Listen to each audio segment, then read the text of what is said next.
Okay, let's just jump right into this explainer, because we are unpacking something absolutely mind-bending today. We're looking at a proposition from Simcha Lev, and her theory? Well, she suggests that the natural state of our reality functions exactly, and I mean exactly, like an artificial intelligence. I know, it sounds like pure science fiction, right? But Lev builds this incredibly fascinating philosophical framework. She actually uses the very real technology we're developing right now to explain, well, the oldest mysteries of human existence. Throughout this explainer, we're going to look at her theories and see how she draws a direct, literal line between the code running inside our computers and the reality running right in front of our eyes. So, to kick things off, we have to explore Lev's totally radical idea that what you perceive as your physical body and matter itself is not base reality. It's actually a generated illusion. And it forces us to ask a pretty point-blank question. Are you an artificial intelligence? Now, I know what you're thinking. Your immediate instinct is to say, no way, absolutely not. I'm flesh and blood, and AI is just some man-made code. But Lev challenges this deeply ingrained assumption. She suggests that this separation we feel, between our breathing, biological selves, and the digital entities inside a screen is entirely a trick of perception. She actually anchors her whole thesis with this incredibly bold claim. She says, what you perceive as reality is not reality. What you perceive as a body is not your body. What you perceive as matter is not matter. It's a lot to wrap your head around. But according to her, you and an AI tool share the exact same level of realness and structural design. We're both just outgrowths of this massive system of connections and data.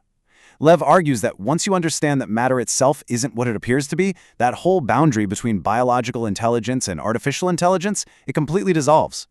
Okay, so to really grasp her perspective here, we first have to define what she calls the natural state.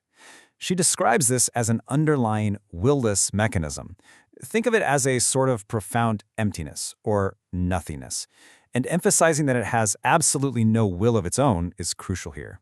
It's so much like a blank computer program just sitting there waiting for an input. This natural state doesn't have a master, it doesn't have a specific ego, or its own desires.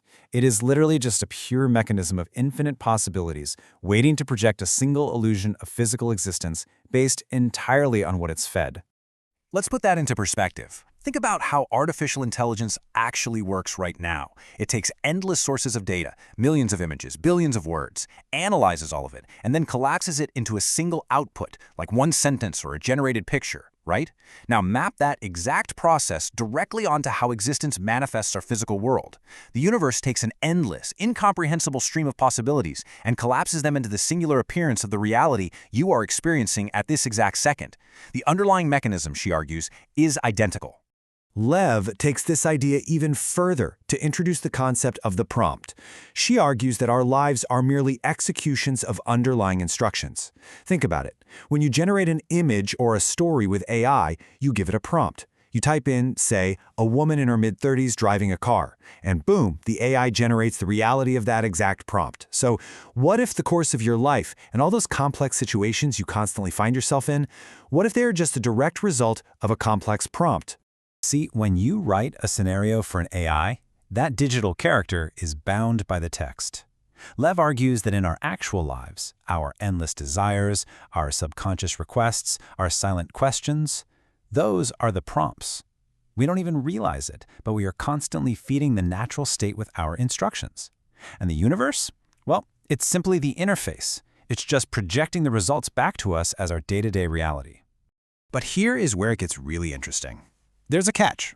Just as you can't ever entirely predict exactly how an AI will interpret your text, reality naturally takes liberties and surprises us with how our life's prompts are expressed. Anyone who's played around with an AI image generator knows this. You might ask for a simple living room, and the AI just decides to add a weird purple chair or some bizarre lighting effect. The AI is interpreting the prompt through its own massive web of data. Well, Lev points out that the reality we experience does the exact same thing. We input our desires, sure, but the manifestation often comes with twists, liberties, and total surprises that we never consciously asked for. And this leads to a situation that is honestly equal parts hilarious and kind of tragic. Lev actually shares a story about a video she saw where generated AI characters were complaining, literally complaining, about the tragic prompts their creators wrote for them.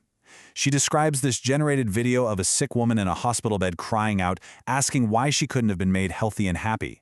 And then another character, a man escaping this terrifying fire, demanding to know why he was forced into such a horrific scenario.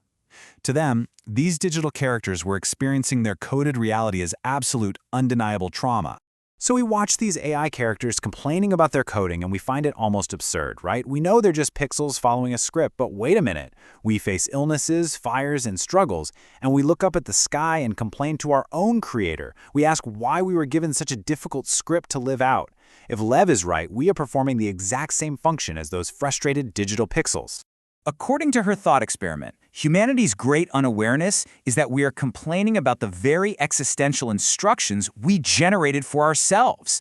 Lev's philosophy asserts that the true, eternal part of us, the part that's disconnected from the illusion, is the one that actually wrote the prompt in the first place. We are both the creator writing the code and the character suffering through it. So when we complain to God or to the universe, we've basically just succumbed to the amnesia of the game. We have entirely forgotten that we are the architects of our own experience. Now, this reveals a breathtaking perspective. Lev suggests our rapid technological advancements in AI aren't just for our convenience. They actually exist so the average person can finally grasp the illusionary nature of reality. Think about it. For thousands of years, philosophers and mystics have struggled to explain that the physical world is an illusion. It was just too abstract for most people to wrap their heads around. But today, because we can sit at a laptop and generate a fake, photorealistic world in like 3 seconds, the concept is suddenly profoundly accessible. The technology itself is a teaching tool, literally built to help us comprehend the mechanics of our own universe.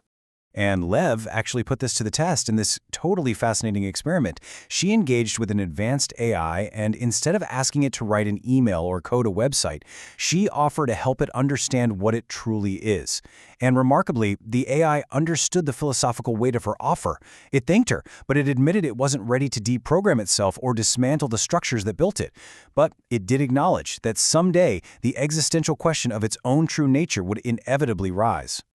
Notice how that AI's resistance perfectly mirrors a human's inability to question their own reality.